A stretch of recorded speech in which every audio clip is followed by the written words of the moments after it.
किसान भाइयों को राम राम। मैं आपका दोस्त महावीर चौधरी आपके अपने चैनल आपनों शेखावाटी पर आप सभी का तहे दिल से स्वागत करता हूं।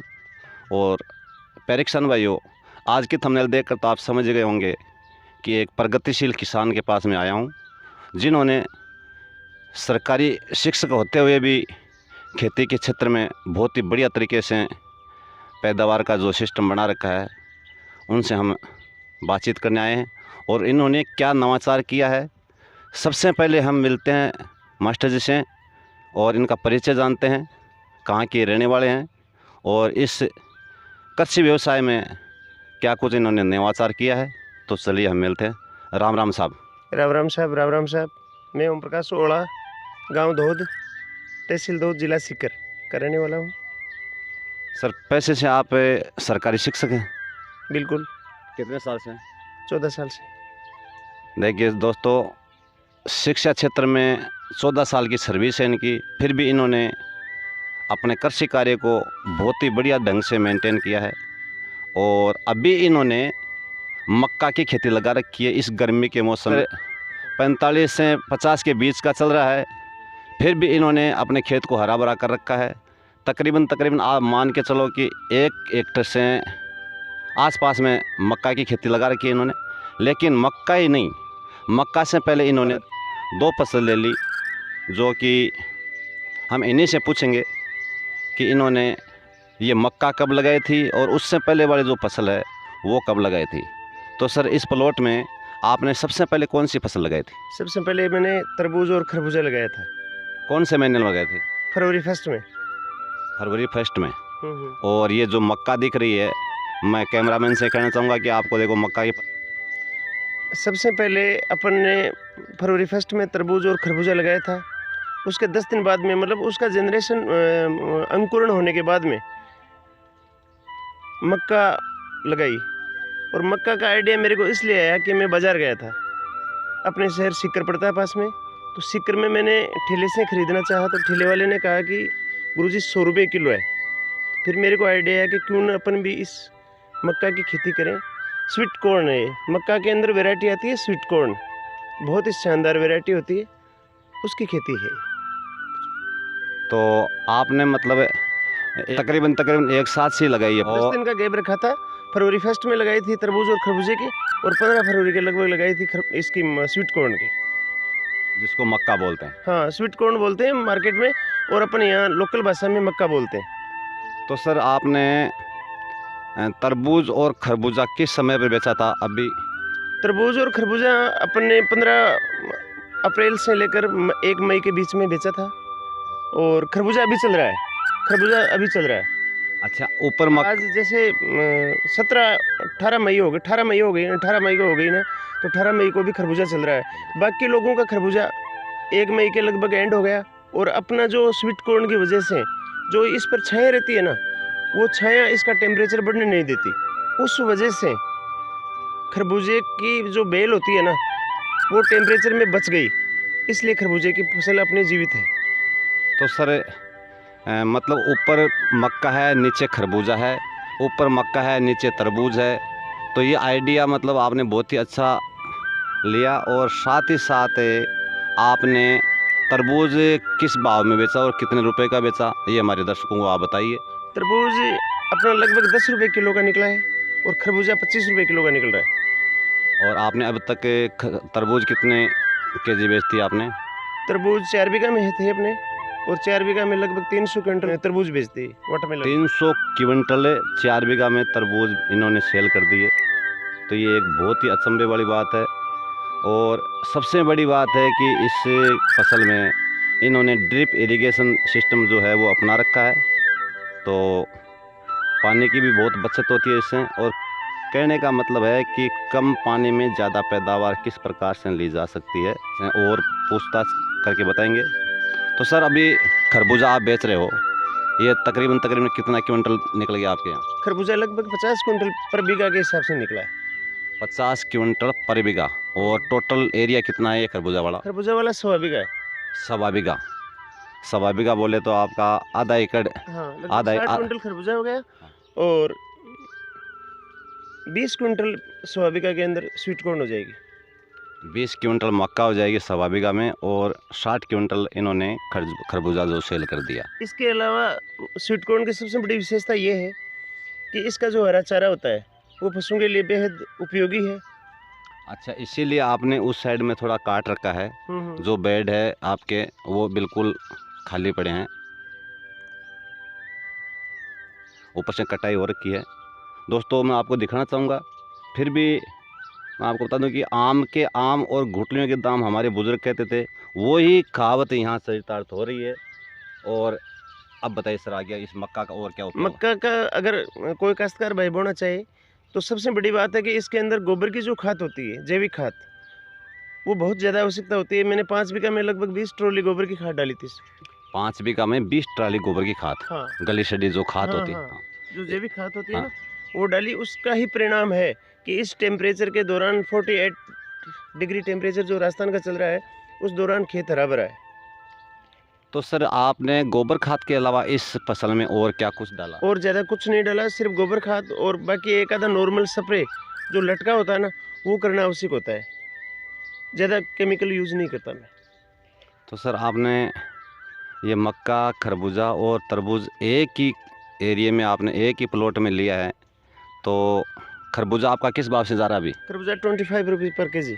25 रुपये पर किलो के हिसाब से खरबूजे इनके जा रहे हैं। और मक्का? मक्का 27 से शुरू हुई थी, अब टेम्परेचर हाई होने की वजह से डाउन है और 22 तक बिक रही है। पहले 27 तक बेची थी इन्होंने शुरुआत में, और अब 22 तक बिक रही है। और अभी सर आप इस खेती के अलावा और क्या खेती कर रखी है आपने? और तो क्या खेती करके, और तो तरबूज खरबूजे बाद में दोबारा यही लगाने का विचार है। इसके अलावा प्याज वगैरह नहीं कर रखा? प्याज बो रखा है ना, प्याज सवा बीघा में था हाँ। और 130 कट्टे हुए हैं। उसमें भी गोबर की खाद डाली थी, पूरा खेत काला किया था। मतलब किसान भाइयों, कहने का मतलब है कि जो हमारे बुजुर्ग करते थे वही खेती ये अपना रहे हैं।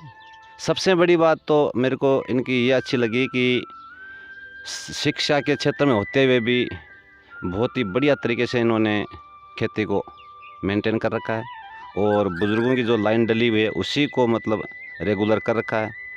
यानी गोबर खाद से जो उपज अपन ले सकते हैं वो अन्य किसी केमिकल से नहीं ले। हो सकता है केमिकल से फसल एक बार ज़्यादा मिल जाए, लेकिन ज़मीन अपनी एकदम से वीक हो जाएगी, और उसी के साथ में जो अनाज हम लेंगे वो जहर युक्त होगा। जबकि यहाँ पे गेहूँ, चना जो भी है वो सारा का सारा जैविक विधि से तैयार किया जाता है। और मास्टर जी वैसे पेड़ प्रेमी है, इनके यहाँ मतलब सामने देख रहे हैं आप, आम का बगीचा है, ये पेड़ खड़े हैं आम के। और आम देखो, इस गर्मी में आम लगे हुए हैं, आप देख लीजिए। रेगिस्तान में खास करके शेखावाटी क्षेत्र में मैंने एक तो जिगर में देखा था, ओम प्रकाश जी थे, वो भी पैसे से अध्यापक है, ओम प्रकाश जी जिगर, उनके फार्म पे देखा था। और या दूसरी बार अब यहाँ देख रहा हूँ मैं। देखिए इन्होंने बहुत से ऐसे खेती कार्य कर रखे हैं जिनमें सारा का सारा ड्रिप इरिगेशन से सेट किया हुआ है। और साथ ही साथ इनके प्याज जो है 130 कट्टे हुए थे, उनमें से आपने सर बेचे कितने? उनमें से 60 कट्टे बेचे। बाकी जो मंडी भाव चल रहा है ना, मंडी भाव 5 रुपये किलो चल रही है। हाँ। अपने वाले प्याज यहाँ पर 8 रुपये किलो बिक रहे हैं। आपके घर से बिक घर से बिक रहे हैं। 8 रुपये किलो। हरियाणा के जो कस्टमर हैं वो सीधे यहाँ तक आते हैं। अच्छा, आपका लिंक डायरेक्ट अदर स्टेट से है? हाँ, हरियाणा से जो आते हैं ना, हाँ। हरियाणा वाले सीधे यहाँ आते हैं, स्वीट कॉर्न ले जाते हैं, खरबूजा ले जाते हैं, तरबूज ले जाते हैं। तो सर आपका आइडिया क्या, आप इस प्लॉट से आप कितनी आय कर लेंगे, जो अपनी सर्विस के अलावा एक्स्ट्रा आय? एक्स्ट्रा तो भाव पे है, यही भाव बने रहे तो लगभग 3 लाख रुपए 4 बीघा में हो जाएंगे। 3 लाख रुपए 4 बीघा में हो जाएंगे। इसमें तीनों क्रॉप शामिल है? हाँ, तीनों क्रॉप शामिल है। कॉर्न की रही बात स्वीट कॉर्न की, तो स्वीट कॉर्न में लगभग सिक्कर की जो डिमांड है वो डॉक्टर लोग है ना, डॉक्टर लोग और जो बनिए लोग है ना, महाजन लोग, उनकी पूर्ति कर पाता हूँ मैं। सर आपको पूरा देश देख रहा है, और आपको काफ़ी लोग जानते भी हैं कि आप ऑर्गेनिक में बहुत बढ़िया तरीके से अग्रसर है। फिर भी आप हमारे जो दर्शक है, जो खेती कर रहे हैं किसान भाई, उनसे आप क्या कहना चाहेंगे? उनको आप थोड़ी सी राय ज़रूर दें, अपने विचार रखें, और आप जिस प्रकार से कर रहे हैं वो थोड़ा आप इनको बताइए। किसान भाइयों से मेरी यही विनती है कि आप ज़्यादा से ज़्यादा जो जैविक है, पशुओं की जो गोबर है, वो डालें, केमिकल कम से कम डालें। केमिकल से ज़मीन का नुकसान होता है और खाने वाले के सेहत पर भी बुरा असर पड़ता है। ज़्यादा से ज़्यादा जैविक का ध्यान रखें। सर इसमें कई किसान ये भी बोलते हैं कि साहब जैविक तो कर लेते हैं लेकिन पैदावार कम होकर आएगी। पैदावार 1 साल 2 साल डाउन हो जाएगी, उसके बाद में पैदावार ऑटोमेटिक बढ़ जाएगी। तो सर वो 1-2 साल कितनी डाउन हो जाती है आपके हिसाब से? 1-2 साल 20% 30% डाउन होगी, उसके बाद में वापस वही मेंटेन हो जाएगा जो पहले था। तो फिर जो 2 साल बाद में जो पैदावार आएगी वो पिछले 3 साल पहले ले रहे थे उससे बढ़कर आएगी या घटकर आएगी? अब बढ़कर तो नहीं आएगी, लेकिन उसके बराबर आ जाएगी। उसके बराबर आ जाएगी। उसके बराबर आ जाएगी। और फिर बाकी सेहत के लिए अच्छा रहेगा, वो प्रोडक्शन सेहत के लिए सबसे शानदार रहेगा आपकी। और जिन किसान भाइयों के पास में ज़मीन ज़्यादा है और ज़्यादा खेती करते हैं, हम्म। तो उन किसान भाइयों के लिए आप क्या कहना चाहेंगे? उनके लिए मेरा ये कहना है कि जैसे किसी काश्तकार के पास में 100 बीघा ज़मीन है, तो वो 90 बीघा तो अपने तरीके से कर ले, बाकी 10 बीघा में ये हाइब्रिड एग्रीकल्चर है, हाइब्रिड खेती है, वो ज़रूर करे। बूंद बूंद से पानी की कम आवश्यकता होती है और उत्पादन ज़्यादा होता है। कहने का मतलब है कि आप जो पैदावार ले रहे हो मार्केट में सेल करने वाली, वो आप 90 बीघा में अपने तरीके से लो, लेकिन 10 बीघा में मास्टर जी का कहना है कि 10 बीघा में आप अपने घरेलू यूज के लिए गेहूँ है, सब्जी है, हरा चारा है। खास करके हरा चारा में किसान बहुत ही ज़्यादा मात्रा में जहर यूज करता है, क्योंकि अभी हम चर्चा कर रहे थे, बता रहे थे कि पशु चारे में शाम को अपन यूरिया और DAP डालते हैं, अन्य केमिकल डाल देते हैं, और सुबह वही हरा चारा जो है काट के पशु को दे देते हैं, और दोपहर को उसका और भी वही देते हैं। वही पशु हमें जैसा हम उसको देते हैं वैसा का वैसा केमिकल हमें अपने आप दे देता है कि भैया जो तुमने मेरे को खिलाया वही तू खा। तो कहने का मतलब है कि जो घर में यूज होने वाली जो फसल है वो कम से कम जैविक विधि से तैयार की करनी चाहिए हमें। और इसी क्रम में यदि हम थोड़ा बहुत शुरुआत करें तो हो सकता है बीमारियों से मुक्ति मिल जाए। कुछ सावधानी बरतने से हमें अपना जीवन बढ़िया तरीके से यापन कर सके। सबसे सबसे बड़ी बात ये है कि इस मई के महीने में हरा चारा देखने को नहीं मिलता है, जबकि यहाँ पर लगभग 300 क्विंटल हरा चारा प्रेजेंट में है मेरे पास में, और मक्का मार्केट में बेचता हूँ, हरा चारा गौशाला भिजवाता हूँ। अच्छा, ये भी देखिए दोस्तों, एक इनकम के साथ साथ में ये पुण्य का काम है कि आज सरकार अन्य स्टेट से चारा आता है, उस चारे को बैन कर रखा था, अभी थोड़ा बहुत ओपन किया है उन्होंने, लेकिन ओपन किया तो क्या हुआ, भाव है वो 400 से 500 रुपये बढ़ा कर किया है, लेकिन इन्होंने उस गौ 500 रुपये मणके हैं 40 किलो के। हाँ, तो क्विंटल के 400-500 बढ़ाकर ओपन किया, तो कहने का मतलब किसान लूट रहा है। फिर भी इन्होंने अपनी पैदावार के साथ में उस गौ माता के लिए भी सोचा कि जो मक्की जो है वो दिन में तोड़ते हैं, मार्केट के लिए तैयार करते हैं, उसी पौधे को ये काट के गौशाला भी भिजवाते हैं कि भाई गौ माता है वो इस गर्मी में हरा चारा मिल जाए उसको, और उसकी भी काया तृप्त रहे। तो ये भी एक पुण्य का काम है।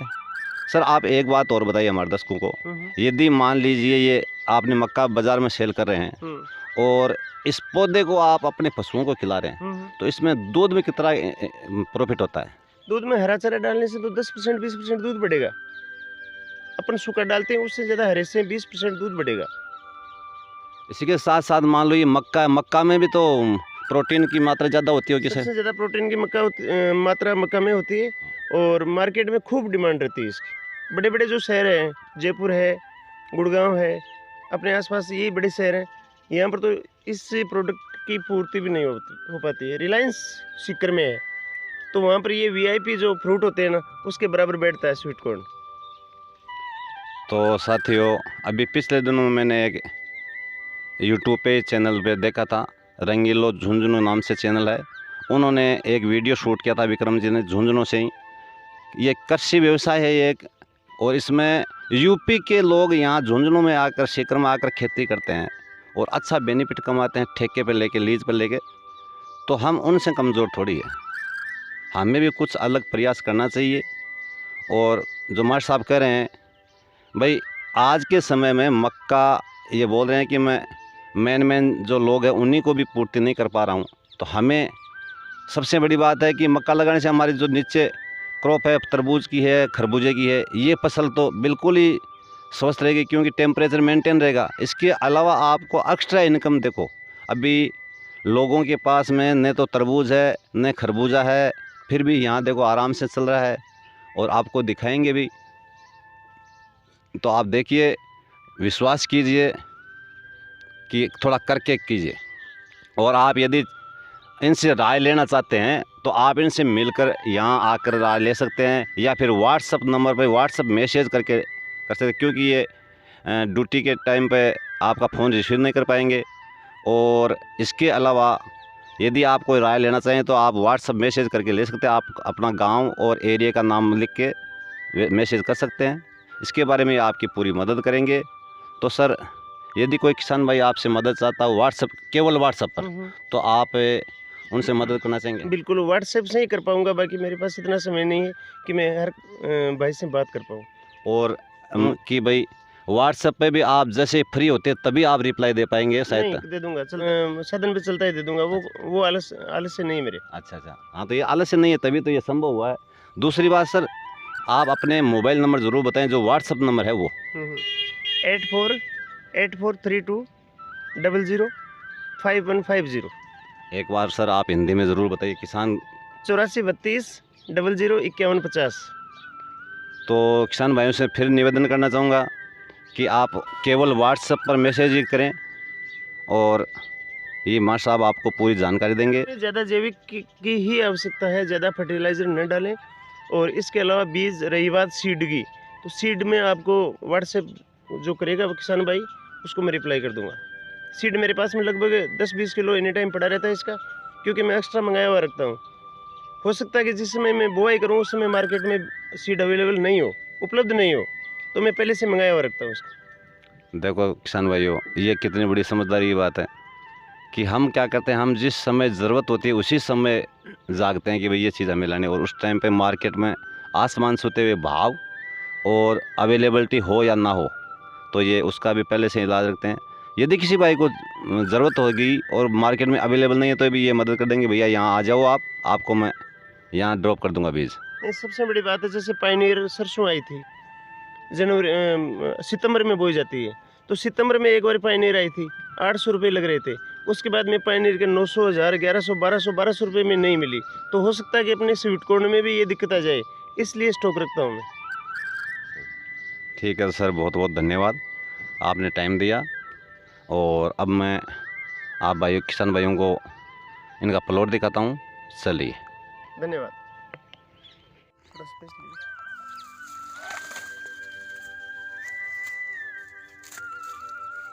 देखो, अभी अपने को मास्टर जी जो मक्का का जो सिट्टा है वो छील कर दिखा रहे हैं।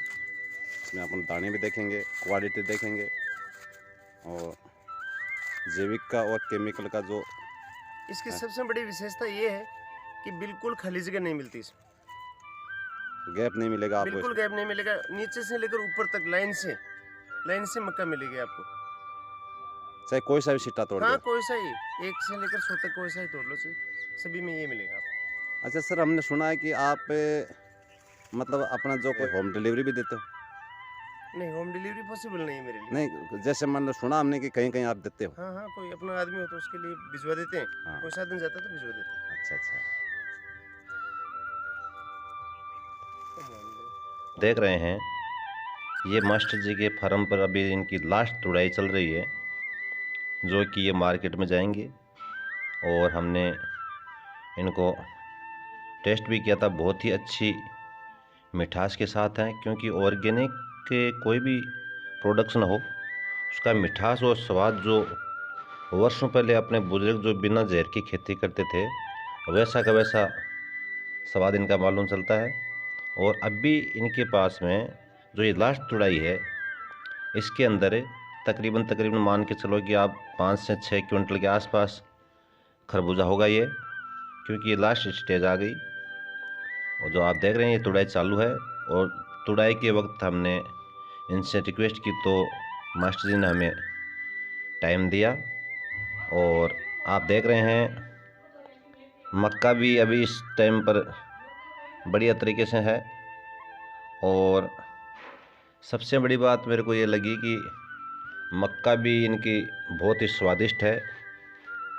और देख रहे हैं आप, आज के इस टाइम पर 48 से 50 डिग्री टेम्परेचर में पशुओं के लिए हरा चारा, और मार्केट में ये जो मक्का है, इसकी सप्लाई बहुत ही जुनून और हिम्मत वाला काम है और वाकई में ये सराहनीय है, क्योंकि आज के समय में यदि टेक्निकल खेती अपन नहीं कर रहे हैं, चाहे करो थोड़ी बहुत दूर में ही, लेकिन हमें करना चाहिए। देखिए कितनी बढ़िया मात्रा में जो ये देख रहे हैं आप खरबूजे, बहुत ही अच्छी क्वालिटी में है और बढ़िया तरीके से इन्होंने सेट कर रखा है। फिर भी आपको बताऊँ, अब ये जो बेड आप देख रहे हैं, खाली बेड, यहाँ से इन्होंने कटिंग करके अपने पशुओं को डालना शुरू कर दिया। जैसे जैसे ये मक्का का जो सिट्टा है वो कलेक्ट करेंगे मार्केट के लिए, वैसे वैसे ये कटाई करके डालते रहेंगे। इसके अलावा जो बाकी एक्स्ट्रा जो पौधे बचे हैं इनके पास में, वो ये गौशाला के लिए भेज देते हैं।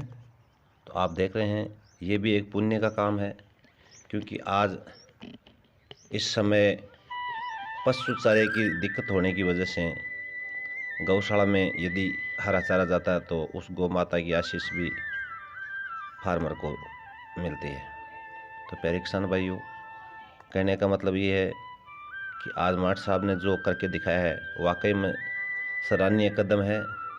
और इस खेती को मैं तो सेकंड फ्लोर खेती करना चाहूँगा, और आप इसको इंटरक्रॉप भी कह सकते हैं, लेकिन वाकई में ये किसान के लिए फ़ायदेमंद का सौदा है और इसे करना चाहिए। हमें शुरुआत थोड़े से कर लेनी चाहिए, लेकिन हमें करना चाहिए।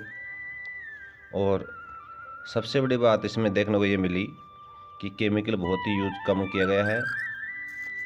जो लट वगैरह आती है उसके लिए ज़रूर हल्का फुल्का केमिकल यूज़ करना पड़ता है, वो मजबूरी होती है। बाकी इनके गेहूं है वो भी हाई रेट में जाते हैं, और जो सब्जी है, प्याज है, वो भी सब हाई रेट में जाते हैं। यदि किसी भाई को ऑर्गेनिक गेहूं या इस प्रकार की सब्जियां वगैरह चाहिए तो मास्टर जी के नंबर वीडियो में दे रखे हैं, उनसे आप संपर्क कर सकते हैं व्हाट्सएप पे। वो आपकी फुल समय मदद करेंगे। और एक बात और कहना चाहूँगा कि हमें इस जैविक खेती की तरफ थोड़ा सा ध्यान देना चाहिए, क्योंकि आने वाले समय में यदि ज़मीन की जीवनी शक्ति नष्ट हो गई तो फिर बहुत बड़ी समस्या उपलब्ध हो जाएगी। तो हमें जहर की मात्रा कम करके धीरे धीरे इस जैविक की तरफ थोड़ा बहुत ध्यान देना चाहिए। ये वो प्लाट है जिसमें तरबूज लगाए गए थे नीचे की तरफ और ऊपर मक्का है। इसमें देखिए तरबूज तो हो गए, बाजार के चले गए, लेकिन जो बच्चे खुचे अवशेष हैं वो पड़े हैं, ये हमें देखने को मिल रहे हैं। बाकी बहुत ही बढ़िया तरीके से इन्होंने इनकम ली इस प्लाट से। आपको बताना चाहूँगा कि जैविक खेती की तरफ हमें ध्यान देना चाहिए, और साथ ही साथ अपने आस पड़ोस में हमें इस बात को रिकमेंड करना चाहिए कि भाई हमें खाने वाली सब्जी और गेहूं तो कम से कम गोबरी खाद और कुछ घरेलू नुस्खे हैं उनके माध्यम से करना चाहिए। इसके अलावा पशु चारा जो मास्टर जी ने बताया था, पशु चारे में हमें एक सीख लेनी चाहिए कि यूरिया, डीएपी और अन्य फर्टिलाइज़र हमें काम में नहीं लेना चाहिए, क्योंकि ताज़ा भोजन पशु चारे के माध्यम से पशु हमें देता है, क्योंकि वो चारा पशु खाता है और वो दूध के माध्यम से हमें 12 से 24 घंटे के अंदर ही हमें दे देता है। तो इस बात की तरफ भी हमें ध्यान देना चाहिए। और प्यारे किसान भाइयों, ऐसा सिस्टम मैंने तो पहली बार देखा है, आपकी नज़र में हो तो कमेंट करके ज़रूर बताएं। और यदि किसी भाई को पहल करनी है इस मामले में तो आप मास्टर जी के नंबर मैंने वीडियो में दे रखे हैं, और उनसे आप बातचीत करके उनकी मदद ले सकते हैं। चाहे बीज की बारे में मदद चाहिए या आपको कोई अन्य मदद चाहिए तो उनसे बातचीत कर सकते हैं। और आज के इस प्रोग्राम में मास्टर जी ने हमें बहुत ही बढ़िया तरीके से बताया, और बड़ी खुशी हुई कि उन्होंने हमें गाइड किया कि हमें थोड़ी सी शुरुआत करनी चाहिए। तो प्यारे किसान भाइयों, मैं बार बार एक ही बात कहना चाहूँगा कि आज इस 48 से 50 डिग्री टेम्परेचर में इनकम तो ले ही रहे हैं मास्टर जी, लेकिन उसके अलावा इनके पास आज 250 से 300 क्विंटल हरा चारा भी उपलब्ध है इनके पास है, जो कि अपने पशुओं को खिलाते हैं तो बहुत ज़्यादा मात्रा में विटामिन और प्रोटीन पशुओं को मिलती है। और पशु इसको खाने से 20 से 30% तक दूध की मात्रा भी बढ़कर आएगी पशु के, तो वो भी एक बेनिफिट है। तो हमें इस तरफ ध्यान देना चाहिए, थोड़े से एरिया में शुरुआत कर लेनी चाहिए। यदि आगे आपको ऐसा लगता है कि फ़ायदा हुआ है तो आगे की सीजन में दोबारा सा कर लेना चाहिए।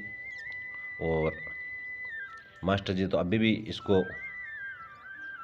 इस प्लॉट को खाली करने के बाद में दोबारा से क्रॉपिंग करेंगे, जिसमें नीचे वो तरिया काकड़ी और ऊपर मक्का की खेती लेना चाहेंगे।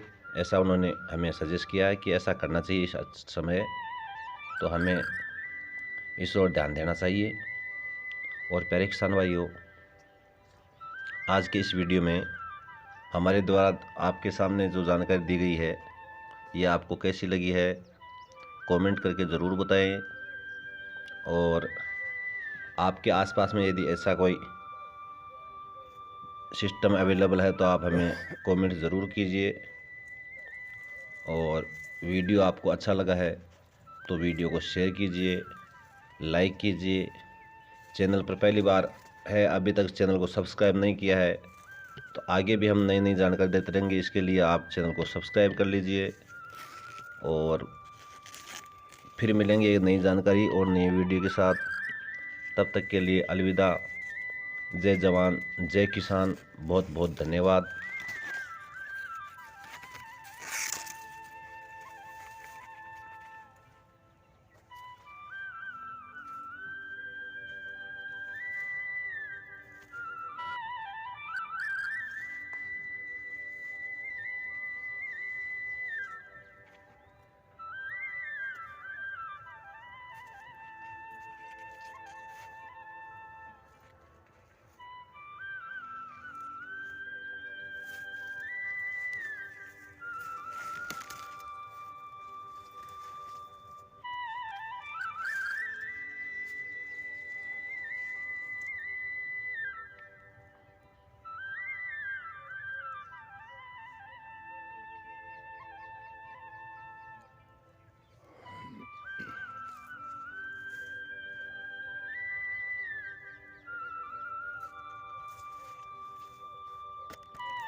हाँ